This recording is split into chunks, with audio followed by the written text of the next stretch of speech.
We have a number of things that we accomplished during this past year, which we're very, very pleased.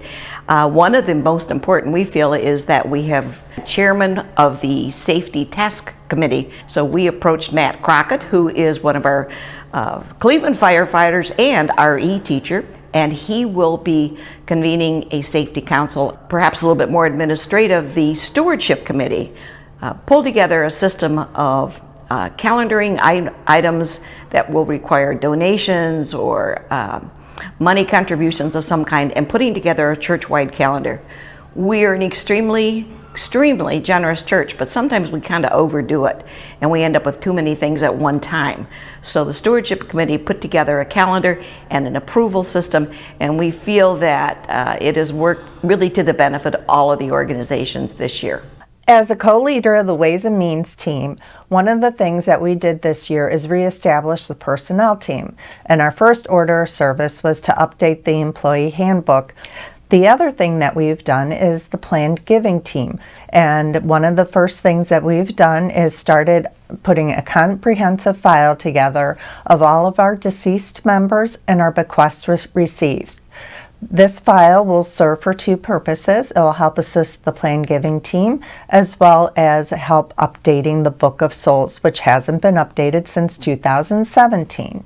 And then we've had our service auction, and we were just shy of meeting our goal of $39,000 by raising $35,500.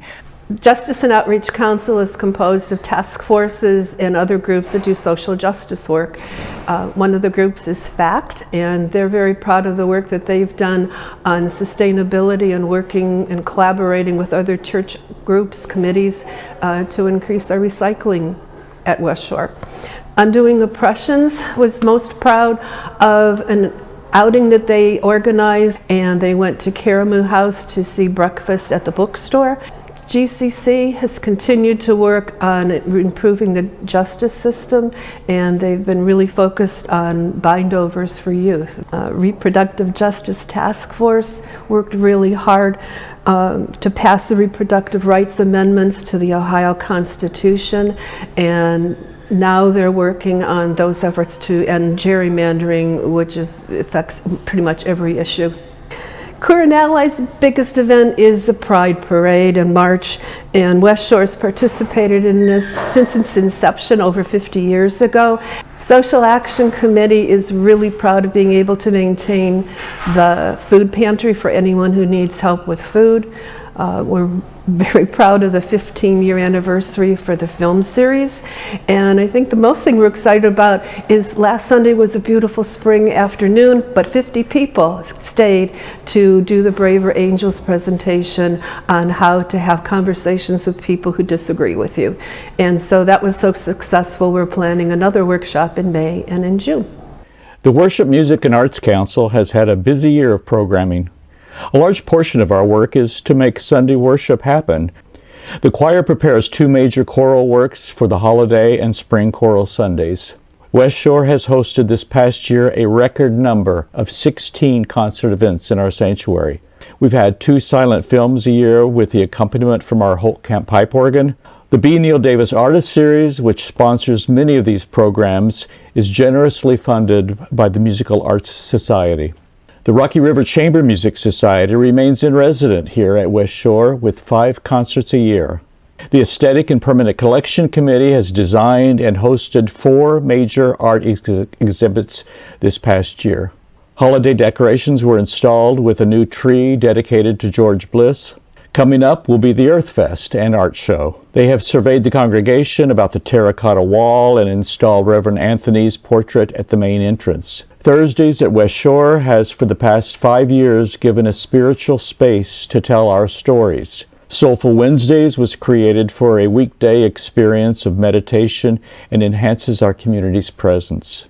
The tech team makes sure that our worship experience reaches out to the wider community and provides much support for regular events throughout the year, not to mention making this video for you.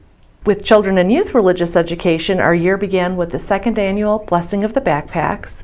We also donated 25 stuffed backpacks plus extra supplies to Elmira School. Our religious education program year included the recruitment and training of 22 teachers. The community they help create is one of the most special things we do. We began Coming of Age for 7 youth. Some class highlights include our Crossing Paths class, a world religions program that studies one religion per month and includes field trips. We've done Children's Chapel every month this year and studied one of the proposed Article 2 values each month. The kids even take a collection, and on April 28th, while you all are having your annual meeting, the kids will have their own annual meeting and vote where to donate the money they have collected all year. Our annual Mystery Friends program was a big success, with 26 children and adults getting to know each other and becoming friends. Our junior choir was able to sing and perform at 2 performances before choir director Joe Schaefer had his fall. We had to put the choir on pause, and it will begin again this month under the direction of members Candy Markle and Jawan Wu. West Shore trained OWL facilitators, including myself, led Our Whole Lives for grades 7 through 9 this year. Our adult lifelong learning team has worked hard to provide a variety of programming to meet the spiritual needs of West Shore folks. This year we offered or supported a women's retreat, a photography class, a class on classism, soul collage, writing and tarot workshops, a presentation on IT security, Thursdays at West Shore, and programs on astrology and allyship. Our membership and engagement team was excited to welcome Will Halsey as the coffee hour coordinator. We had a great in-gathering picnic, a connection fair, and 31 people have joined West Shore since September. Our engagement team helped to revamp our bookstore, and the membership team has implemented a new system for tracking visitors, which has really helped to keep track of who's coming back and who might need some follow-up. The Caring and Community Council, which houses 15 groups at West Shore, gained some new groups this year. Chronic Pain Group, a couple of pagan groups, and the relaunch of Helping Hands. We were really excited about getting a line item in the budget for $1,000. It made all of those groups in that council feel acknowledged, it was empowering, and it felt supportive. We've had good group growth. Finding Joy After Loss has added a second time during the month to meet to accommodate people's schedules. Peach, which is Parents of Estranged Adult Children, their group increased quite a bit, and they also applied for and received money to cover the cost of the podcasts they're using. The pastoral care team also grew, and also is happy to say that we have purchased a Reiki table that can now live at the church, and our Reiki masters don't have to bring in the tables for pastoral care. Partner Church that's going to Banyan to our in July will not only include members from West Shore, but also members from the Santa Rosa, California congregation and Montclair, New Jersey. We were really pleased with our outreach offering this year. It happened in December. The nonprofit organization is named Charity. It's a local nonprofit that helps Cleveland area young adults who are aging out of foster care to secure housing. Debbie Elliott and I have asked for feedback from the group. What do you think about this council system? How's this working?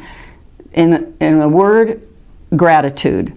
They believe that the church's program structure increases getting out information to church members, clarifying that information, and offers possible collaboration with other groups within our council, as well as the other 4 councils.